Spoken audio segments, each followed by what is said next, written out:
SI भर्ती में हुई गड़बड़ी के बाद राजस्थान हाईकोर्ट ने भर्ती को रद्द कर दिया है, लेकिन कोर्ट के इस फैसले के आने के बाद कई गरीब परिवारों के सपने भी टूट गए। लोगों ने फर्जी तरीके से नौकरी पाई। सिर्फ उन गिने चुने लोगों के कारण यह पूरी भर्ती रद्द हो गई। अब इसका खामियाजा ईमानदार अभ्यर्थियों को भुगतना पड़ेगा। चयनित लोगों ने अपना दर्द एनडीटीवी से बयां किया। हमारे संवाददाता शशि मोहन ने बात की है।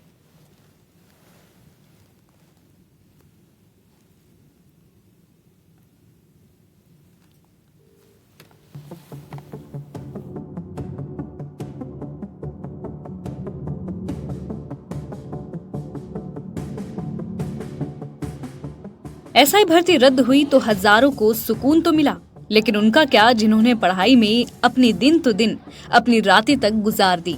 उन परिवारों का क्या जिन्होंने अपने सपनों को ताक पर रखकर किसी एक सपने को पूरा करने के लिए जोर लगा दिया। उन माता पिता का क्या जिन्होंने अपना पेट काट कर उन पैसों से अपने बच्चों को पढ़ाया, इंस्पेक्टर बनाया, इस दिन के लिए कि भर्ती रद्द हो जाए और उनकी मेहनत से मिला एक मौका उनसे फिर से छिन जाए। डूंगरपुर के आदिवासी परिवार से आने वाले दिनेश वराहात के साथ भी कुछ ऐसा ही हुआ है। हाल ही में कोर्ट के फैसले ने न सिर्फ दिनेश का भविष्य बल्कि पूरे परिवार की उम्मीदों को भी चकनाचूर कर दिया। कच्चे घर में रहने वाले दिनेश वराहात का जीवन संघर्षों से भरा रहा है, लेकिन फिर भी उन्होंने इस वर्दी को अपनी मेहनत से अपना कर लिया। लेकिन अब फिर उनके परिवार पर दुखों का पहाड़ टूट पड़ा है। ये हैं दिनेश। गरीबी, बेबसी और जिम्मेदारियों से भरे इस सफर में दिनेश ने कभी हार नहीं मानी। मजदूरी से लेकर पुलिस चौकी पर खाना बनाने तक का काम किया, लेकिन दिमाग और दिल में सिर्फ एक सपना था, पुलिस की वर्दी पहननी है। माँ शारदा रोते हुए कहती हैं कि बेटे की नौकरी लगी तो अब लगा कि जिंदगी बदल जाएगी, मगर अब कोर्ट के फैसले से पूरा परिवार ही उजड़ गया। मजदूरी की देने सब काम की दू मैं हतन मजदूरी करवा जाते मो नाड़वा हो वाडवा हो कई भी हो। इन्हें पापा बीमार था, इसके बाद मैं खूब मजदूरी की दी। मजदूरी करीन मार्च रो हिंडतो तो कळबा जातो नहीं हिंडतो तो पास आप तत्र दुख उठी न पण अब जो है बार कोर्टे रद्द कर दी दे सरकार।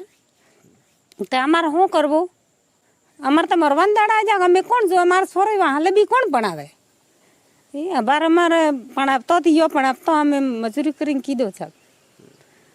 तो हमारे तो खूब दुख लगी गयो, सरकार हमारे दुख कर दी दो, कोटे रद्द कर दी दो। तो हमारे हो कर वो वही सब ठीक था जी तू पण अब बार है तो कोटे रद्द कर दी देते हमारे तो मरवान दाड़ा आ गया।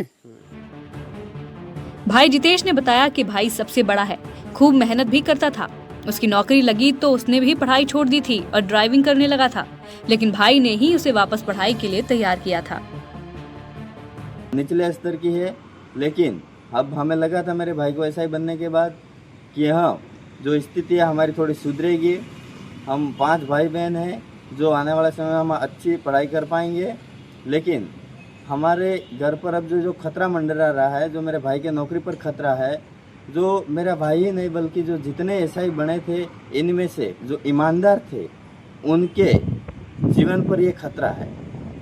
तो मैं ये कहना चाहता हूँ कि इस भर्ती को यथावत रखा जाए और राजस्थान सरकार डिवीज़न बेंच में जाए और इन जो एसआई बने हुए हैं, जो ईमानदार से लगे हैं, उनके साथ अन्याय ना हो। न्यायपालिका इसके साथ न्याय करे। कहते हैं 1000 दोषी छूट जाएं पर एक निर्दोष को सजा नहीं होनी चाहिए, लेकिन यहाँ कई निर्दोष मेहनती परीक्षार्थियों पर तलवार लटकी है। खूंटी पर टंगी वर्दी को अब वो पता नहीं कब पहन पाएंगे। जयपुर के भी गरीब परिवारों के सपने टूट गए हैं। जिन लोगों ने फर्जी तरीके से नौकरी पाई, सिर्फ उन गिने चुने लोगों के कारण ये पूरी भर्ती परीक्षा रद्द हो गई और अब इसका खामियाजा ईमानदार अभ्यर्थियों को भुगतना पड़ रहा है। चयनित लोगों ने अपना दर्द एनडीटीवी को बताया है। खूंटी पर टंगी ये वर्दी किसी शरीर पर सजने का इंतज़ार करती रह गई, लेकिन कोर्ट के एक ऑर्डर के बाद ये वर्दी यहीं टंगी हुई है। ये बेल्ट यहाँ इस आले में रखी रह गई। किसी कमर पर सजती, कहीं ड्यूटी पर रहती तो इस बेल्ट की जिम्मेदारी और ज़्यादा बढ़ जाती। लेकिन साल 2021 बैच के सब इंस्पेक्टर्स के मामले में हाई कोर्ट के फैसले के बाद कई जगह पुलिस लाइन इस तरीके से है कि इस बैरक में जहां हम मौजूद हैं चीज़ें तकरीबन बेतरतीब हो रखी हैं, क्योंकि यहाँ जो चयनित सब इंस्पेक्टर्स हैं उनका ज़्यादातर का कहना है कि जब जीवन ही बेतरतीब हो गया तो इस कमरे को संवारने से क्या फ़ायदा होगा। हम बात करते हैं, कई चयनित सब इंस्पेक्टर्स हमारे साथ में हैं। अब क्या मानना है आप लोगों का इस पूरे मामले पर? कोर्ट का जो डिसीजन है किस हद तक आप लोग सहमत हैं? अब आगे क्या स्टेप रहेगा आप लोगों का? जी बिल्कुल, जब तक सिंगल बेंच में कार्रवाई शुरू हुई थी, चल रही थी, हमें लग रहा था कि हमें इससे बिल्कुल न्याय मिलेगा। हम पॉजिटिव थे इस चीज़ के लिए। बहुत सारी बाधाएं आ रही थी, लोग बाग उठा रहे थे, पब्लिक में परसेप्शन कुछ अलग ही बन चुका था। फिर भी हमारा ये विश्वास था कि न्यायपालिका हमारे साथ न्याय करेगी। लेकिन जब ये डिसीजन आया तो बहुत आहत हुए हम इससे, और अभी हमने इसके खिलाफ डीवी में अपील की है और उम्मीद है कि वहाँ से हमें न्याय मिलेगा। आप तैयारी कर रहे हैं काफ़ी देर से, क्या इसमें आपने ऑब्जर्व किया और क्या है आपकी ऑब्जर्वेशन आगे की तैयारी के लिए? सर, मेरा नाम विक्रम परमार है। मैं एक्स आर्मी पर्सन हूँ। मैंने सेना में 16 ईयर सर्विस की है। मैं आपको अपने फैक्ट्स के बारे में, जो हमारा मैटर है उसके बारे में आपको बताना चाहता हूँ। सर, हमारा जो ये सब इंस्पेक्टर का एग्ज़ाम है ना, वो 4th स्टेज में होता है, ना कि एक जैसे टीचर का होता है वहाँ रिटन एग्ज़ाम होता है। यहाँ पे रिटन एग्ज़ाम पहले होता है, उसके बाद फिजिकल होता है, फिर इंटरव्यू होता है, फिर मेडिकल होता है।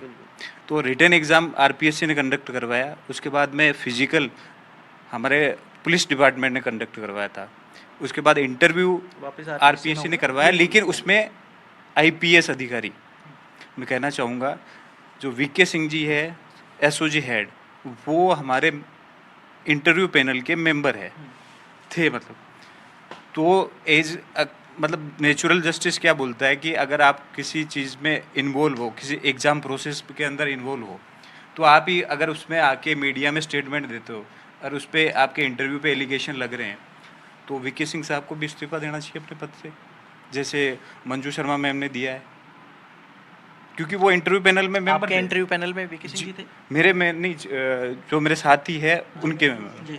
जी सर, इसके अंदर मैं आपको बताना चाहूँगा कि मेडिकल एग्ज़ाम वो पुलिस के थ्रू ही होता है, तो वो भी एक बहुत इम्पोर्टेंट रोल रखता है। मतलब हमारा जो सेग्रीगेशन था वो फिजिकल, इंटरव्यू और मेडिकल में उसी में हो गया था मैक्सिमम। अभी एसओजी के अकॉर्डिंग टोटल 68 सस्पेक्टेड थे, आउट ऑफ 68 में से 55 अरेस्ट कर लिया एसओजी ने। अभी 13 सस्पेक्टेड है, तो उनको गिरफ्तार करने में कहाँ प्रॉब्लम आ रही है, ये समझ में नहीं आ रहा है। एक 4 अगस्त का कोर्ट ऑर्डर है, उसमें मेंशन करवाया हमारे जो पिटिशनर के एडवोकेट ने कि एक झालोर डिस्ट्रिक्ट से 100 बंदों का एक कास्ट से सिलेक्शन हुआ है, जबकि जो गवर्नमेंट ने एफिडेविट दिया कोर्ट के अंदर वहाँ ओनली 39 का बताया है। तो ये मतलब एक एमएलए साहब बोल रहे हैं विधानसभा में कि एक गांव के झालोर के 100 का सिलेक्शन हुआ। अब कैसे बिना फैक्ट्स के न्यूज़पेपर की कटिंग के बेस पे आप वो लगा रहे हो? मतलब जो रेट पिटीशन लगाई थी वो न्यूज़पेपर की कटिंग के बेस पे लगाई, बिना फैक्ट के। आपको लगा कि कहीं भी एक भी व्यक्ति अगर आप लोगों में से निर्दोष होगा तो उसको ये पोस्टिंग मिलेगी?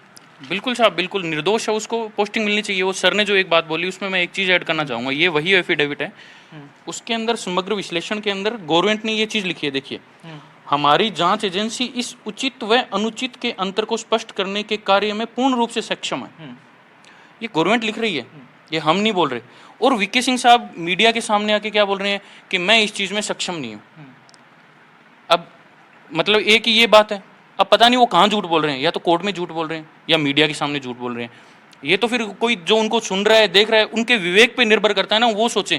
अगर वो सोचें कि कोर्ट में आप लोगों ने आपकी ट्रेनिंग के दौरान पढ़ी जी किस तरीके से चार्जशीट तैयार करनी है और किस तरीके से काम करना है, न्याय की क्या अवधारणा है, क्या लगा कि इस पूरे मामले में वो चीज़ फॉलो हुई है और न्याय की अवधारणा स्थापित हो रही है?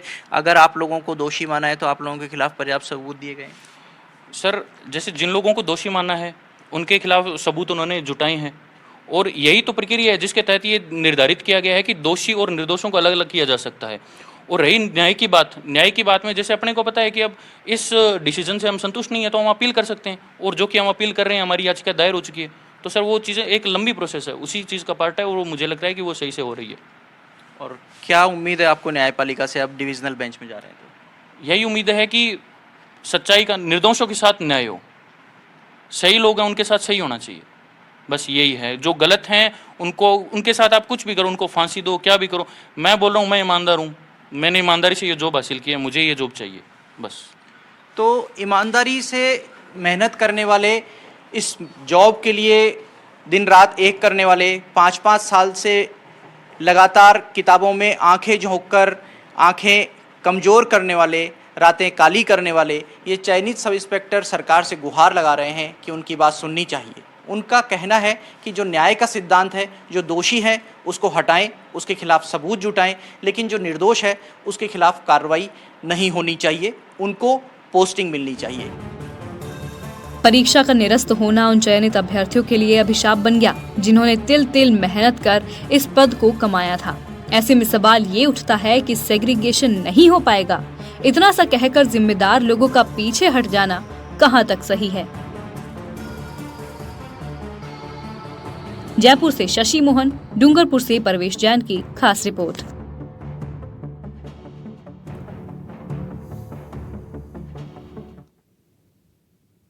ऐसा ही एक और मामला सामने आया है हनुमानगढ़ के गांव किशनपुरा उत्तरादा से। यहां सुभाष नाम का युवक है, इसने परीक्षा दी, चयनित होकर प्रशिक्षणरत है फिलहाल। अचानक पूरी भर्ती रद्द होने से ना सिर्फ सुभाष बल्कि उनके पूरे परिवार पर ही एक पहाड़ गिर गया है। जिस मां ने मनरेगा में मजदूरी कर अपने बच्चे का भविष्य बनाने के लिए रात दिन मेहनत की, उसकी आंखों में आंसू हैं और हिस्से में सिर्फ गम। ये रिपोर्ट देखिए। हनुमानगढ़ के किशनपुरा उत्तरादा जो गांव है, सुदूर का गांव है, गंगानगर जिले से लगती सीमा के ऊपर ये गांव बसा हुआ है। इसके अंदर सुभाष नाम के एक व्यक्ति ने एसआई भर्ती परीक्षा न सिर्फ उत्तीर्ण की बल्कि उसके जो संघर्षों की कहानी है वो हर उस व्यक्ति के लिए प्रेरणादायी है।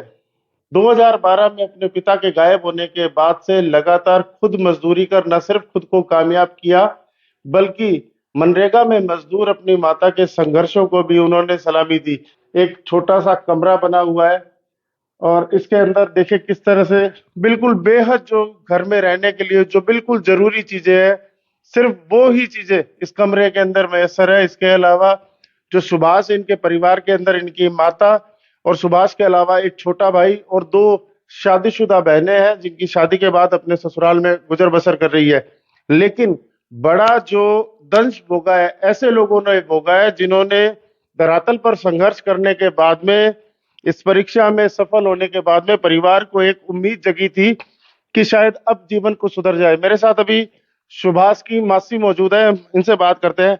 आप बताइए कैसे इन्होंने कितनी मेहनत की, क्या काम किए इन्होंने चयनित होने से पहले? तरफ घणी मेहनत करिए बेचारा टाबरा में भी दुख है बात हो भी सरकार की करिए सके भी वही है मन में तो ये बेचारा भी आज मांगी जीवन की भी आगे बढ़ने के दिन होया राज में देखो तो क्या हालात में हो गया है।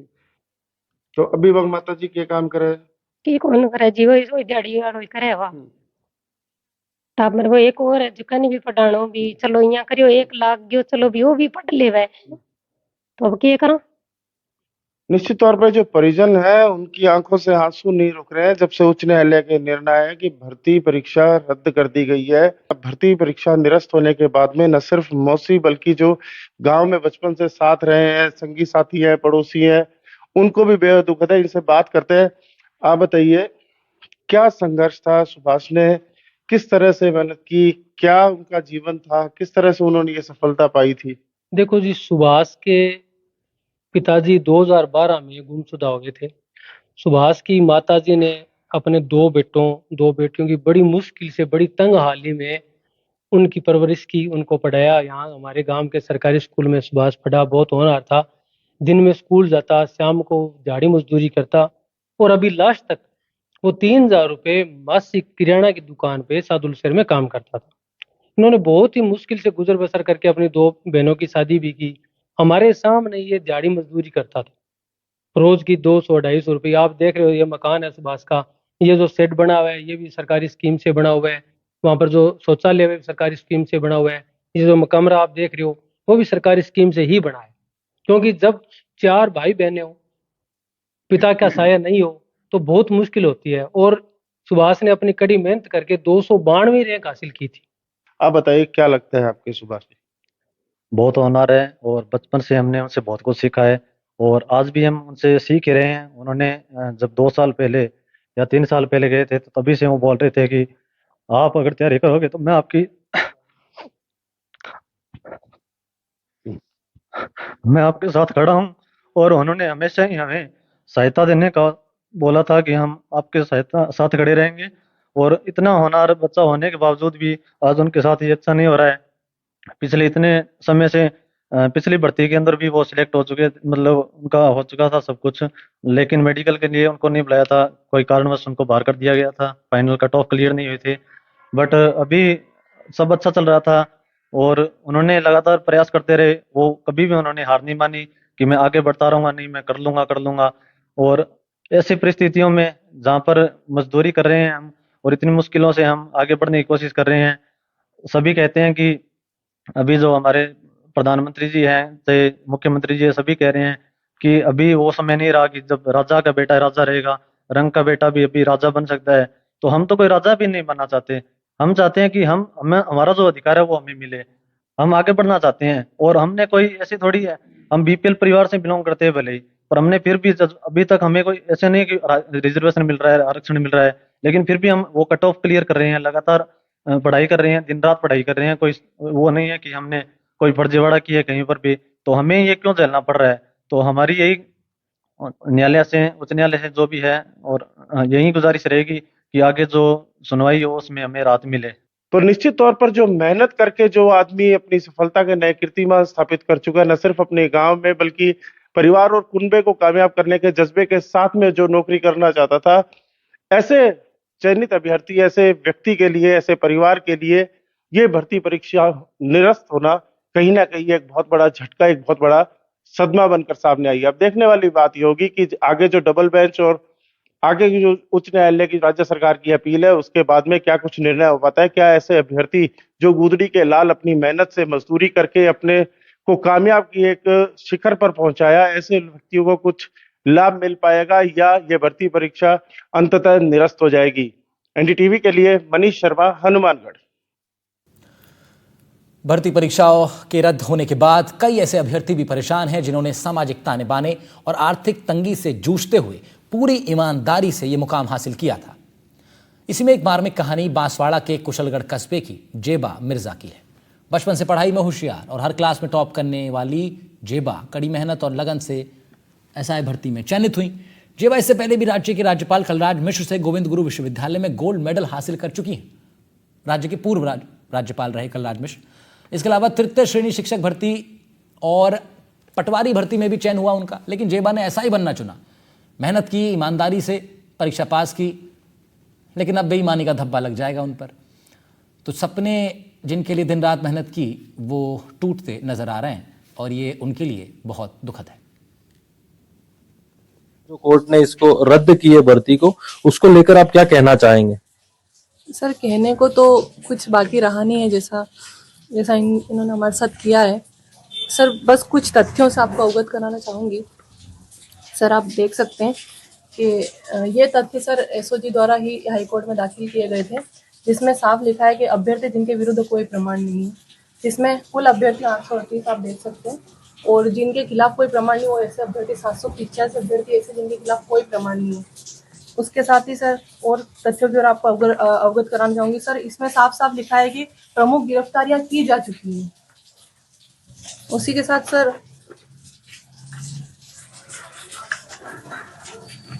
ये 53 ट्रेनी एसआई को गिरफ्तार किया गया। सर, इस प्रकार से जब तथ्य होने के बावजूद सर आपके ऊपर फर्जी का धब्बा लगा दिया जाता है, तो आप कैसा ही फील कर सकते हैं। उनके परिवारजनों से भी जानेंगे कि कैसा क्या सोचते हैं और किन परेशानियों में इन्होंने ये सब चीजें करके यहाँ तक बच्ची का जो है पहुंचाया। जी सर, आपका नाम?